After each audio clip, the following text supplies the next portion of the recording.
Hello friends, मैं हूं गौरव और सोशियोलॉजिस्ट एरिया लकेजर और जोहैम नावो रिवेरा इनके ग्लोबल स्टडीज के अनुसार दुनिया के 93% लोग किसी न किसी रिलीजन को मानते हैं। तो फिर 2026 तक जब इलॉन मस्क ह्यूमंस को मार्स पर पहुंचा देगा तो मार्स पर इनमें से कौन सा धर्म राज करेगा?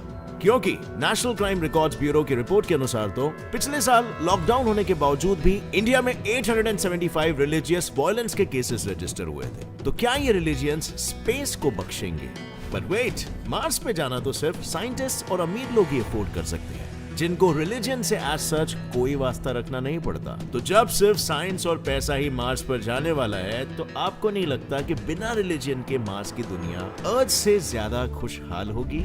वेल, ठीक है, देखते हैं। बने रहिए मेरे साथ इस वीडियो के अंत तक and let us get our all answers in this video titled The Ultimate Religion in Space।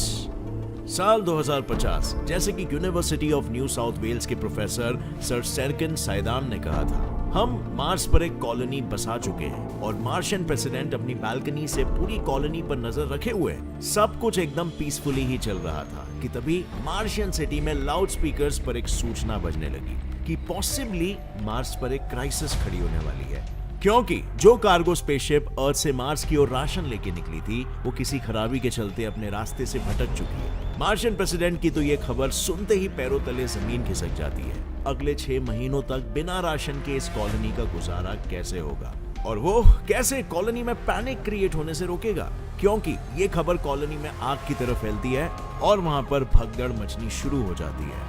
लोगों ने रास्तों पर दंगा फसाद, मारामारी और चोरी डकैती करना भी शुरू कर दिया है ताकि कैसे भी करके खुद का सर्वाइवल सुनिश्चित कर सके। बट वेट, इस पूरे लूटपाट में वहां के बैंक्स इतने निश्चित क्यों हैं? Shouldn't they be worried the most?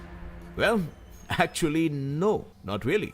इस मार्शियन कॉलोनी पर एक्चुअली कभी कोई बैंक बनाई नहीं गई थी, क्योंकि यहाँ पर जो पैसे चलते हैं ना, वो है क्रिप्टो करेंसी। सो चाहे मार्स के कोई बुद्धिमान साइंटिस्ट हो या फिर कोई अमीर ज़्यादा, वहां के लोगों के पैसे को कोई छू भी नहीं सकता। पर कॉलोनी में चल रहे बाकी केओस को कंट्रोल करने के लिए उन्हें जल्द से जल्द कोई फैसला लेना पड़ेगा, नहीं तो सिचुएशन हाथ से बाहर निकल सकती है। और आखिर इसी दुविधा और केओस से लोगों को बाहर निकालने के लिए वो एक फैसला लेते हैं, कॉलोनी में रिलीजियन को बढ़ावा देने का। But wait, what is this religion? अभी थोड़ी देर पहले ही बताया था कि रिलीजन के नाम पर इंडिया में तकरीबन 875 से भी ज्यादा दंगे फसाद हुए हैं 2020 में। तो रिलीजन मार्शियंस का मसीहा कैसे बन सकता है? वो तो इस सिचुएशन को बद से बदतर बना देगा, राइट? वेट अ सेकेंड, क्या सच में? अब फ्रेंड्स, उम्मीद है वीडियो आपको इंटरेस्टिंग लग रहा है, लेकिन आप लोग तो जानते ही होंगे कि आजकल हर कोई बिटकॉइन और स्टॉक्स में इन्वेस्ट कर रहा है। अगर आप भी इस तरह के इन्वेस्टमेंट के लिए सही प्लेटफॉर्म सर्च कर रहे हो तो ये प्लेटफॉर्म आपके लिए परफेक्ट है। इस प्लेटफॉर्म का नाम है pocket option. Friends, pocket option एक binary and forex trading platform है जहां पर आप 100+ एसेट्स पर ट्रेडिंग करके पैसे कमा सकते हो। Stocks of big companies like Apple, Google, Facebook, Microsoft, crypto currencies like bitcoin, Litecoin, Ethereum etcetera. You can also trade and invest on currencies, gold and silver. यानी कि बाकी प्लेटफॉर्म्स पे आपको 60 सेकंड्स लगते हैं टू गेट ट्रेड रिजल्ट्स, वहीं pocket option में आपको रिजल्ट सिर्फ 5 सेकंड्स में मिल जाएंगे। इतना ही नहीं, अगर आपको ट्रेडिंग नहीं आता तो pocket option offers you tutorials, guides and strategies to learn. यहां पर आप सोशल ट्रेडिंग के थ्रू पैसे कमा सकते हो, जिससे आप एक्सपर्ट ट्रेडर्स को कॉपी करके, उनके स्ट्रेटजीज को कॉपी करके पैसे कमा सकते हो। Pocket option also offers you a demo account to practise trading and you get $10,000 यानी कि 7 to 8 lakh rupees virtual cash to practise in your demo account. You can easily deposit and withdraw through MobiKwik wallet, Jio money wallet, Airtel money wallet, Ola money wallet, PhonePe and local bank transfer also. Minimum trade amount यहाँ पर सिर्फ $1 है यानी कि 75 rupees, जिससे आप start कर सकते हो ट्रेडिंग, और यहाँ पर 0 रुपीस कमीशन है on deposit and withdrawal. Platform दोनों ही iOS और एंड्रॉइड में अवेलेबल है, सो अभी जाओ डाउनलोड करो and start trading. Link is in the description. कुछ साल पहले मार्शियन प्रेसिडेंट ने यूनिवर्सिटी ऑफ ऑक्सफोर्ड के साइकोलॉजिस्ट और एंथ्रोपोलॉजिस्ट रॉबिन डनबर द्वारा लिखित एक रिसर्च आर्टिकल पढ़ी थी by the name the origin of religion as a small scale phenomenon, जिससे वो बहुत ही इंस्पायर हुए थे। ये आर्टिकल बहुत ही मजेदार है, मैं आपको बताता हूँ। इस आर्टिकल के अनुसार रिलीजन ओरिजिनली एक ग्रुप लेवल एडेप्टेशन के रूप में डेवलप हुआ था, जिसका काम था कोऑपरेटिव सोशल ग्रुप को बढ़ावा देना। रॉबिन डनबर ने उस आर्टिकल में कहा था कि पुराने समय में प्राइमेट्स इसीलिए ग्रुप्स में रहा करते थे क्योंकि ऐसा करने से अकेले शिकार करने की तुलना में ग्रुप्स में शिकार करने से ज्यादा फायदा साबित होता था। लेकिन धीरे धीरे इन ग्रुप्स में रहने के कुछ ड्रॉबैक्स भी सामने आने लगे, जैसे कि फ्री राइडर्स जो शिकार में तो पीछे रहते थे लेकिन खाने में आगे। आखिर इन फ्री राइडर्स को सबक सिखाने और समाज को एक पन्ने में एकजुट रखने के लिए ग्रुप लीडर्स ने भगवान का डर दिखाकर कुछ नियम कायदे कानून का निर्माण किया, जिन्हें आज हम रिलीजन के नाम से जानते हैं। इस प्रैक्टिस से ग्रुप या कम्युनिटी लीडर्स को यह समझ में आने लगा कि रिलीजन वो अल्टीमेट ग्लू है, गोंद है, जो समाज को एक साथ बांधे रखता है। और शायद मार्शियन प्रेसिडेंट भी इसी एक आइडिया के साथ रिलीजन को मार्शियन कॉलोनी में इनकॉर्पोरेट करने का सोच रहा है। पर एक केओटिक सिचुएशन में एक सेंसिटिव चीज को इनकॉर्पोरेट करना घाटे का सौदा भी साबित हो सकता है, और इसीलिए प्रेसिडेंट को किसी भी रिलीजन को मार्स पर बढ़ावा देने से पहले सभी मेजर धर्मों पर एक तगड़ी रिसर्च करनी जरूरी है, ताकि इस नाजुक स्थिति को समझदारी से हैंडल किया जा सके। तो क्या आया उनके सामने इस रिसर्च के दौरान? और नॉर्दर्न नेवाडा मुस्लिम कम्युनिटी के प्रेसिडेंट शेरिफ ए एफास कहते हैं कि रिलीजन जस्टिस की मदद से शांतता फैलाता है, यानी बेसिकली रिलीजन लोगों में पीस और हार्मनी बढ़ाता है। In fact the world economic forum इस ऑर्गेनाइजेशन के global agenda council on the role of faith के एक सर्वे के रिजल्ट से मार्शियन प्रेसिडेंट को यह तक समझ में आया कि वो रिलीजन ही है जिसमें human rights, peace making and conflict prevention, values, anti corruption, business ethics, ये 5 एरियाज ऐसे हैं जो इंसान को फ्यूचर का रास्ता दिखा सकते हैं। Is this it? क्या मार्शियन प्रेसिडेंट को रिलीजन की मदद लेनी चाहिए अगला कंसाइनमेंट आने तक कॉलोनी को एकजुट रखने के लिए? Could this be a brilliant idea? Well, ये फायदा थोड़ा सा डाइसी हो सकता है, क्योंकि जैसे कि प्यू रिसर्च सेंटर के एक रिसर्चर्स ने कुछ सालों पहले कहा था कि 2050 तक क्रिश्चियनिटी, इस्लाम और हिंदुइज्म ये 3 ही रिलीजन्स दुनिया में रहेंगे।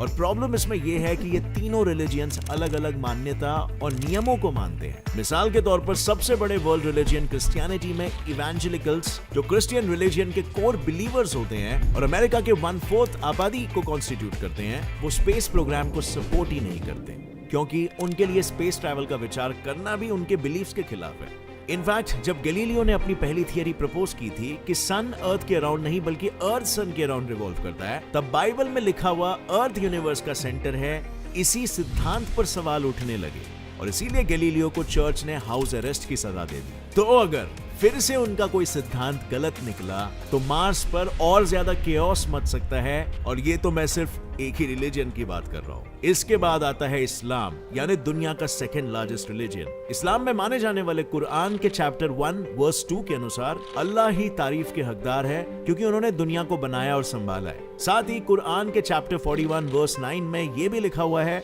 कि वो सभी वर्ल्ड्स के लॉर्ड है।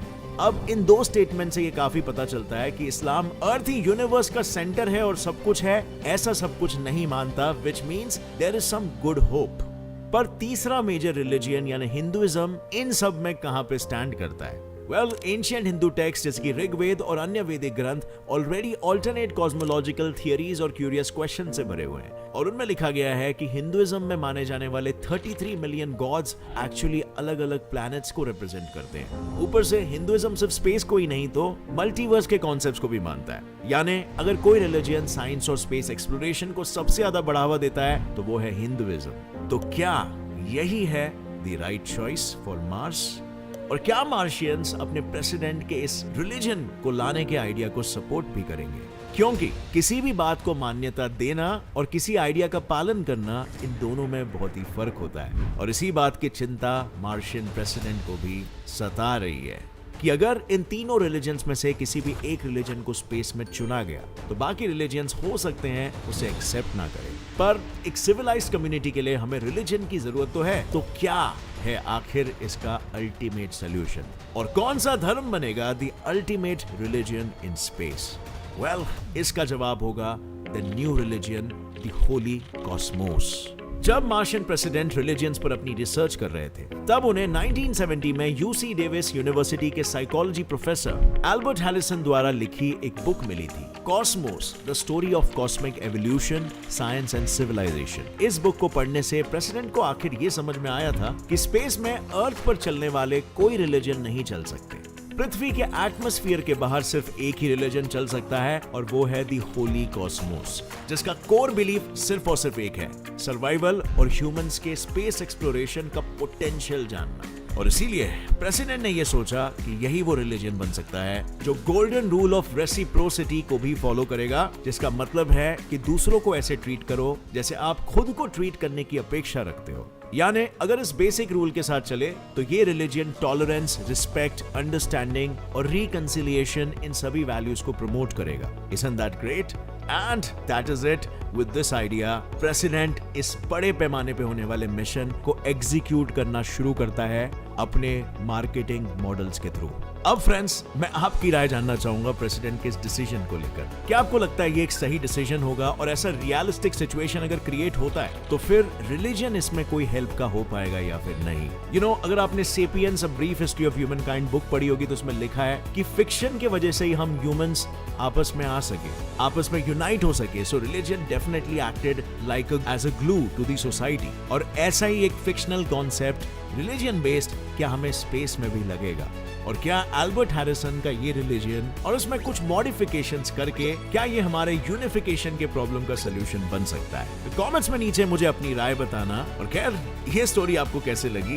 एक्चुअली इस स्टोरी से हम आपको ये बताना चाहते थे कि हम रिलीजन को सिर्फ नेगेटिव सेंस में ही क्यों देखते हैं, and that is also the enemy of science.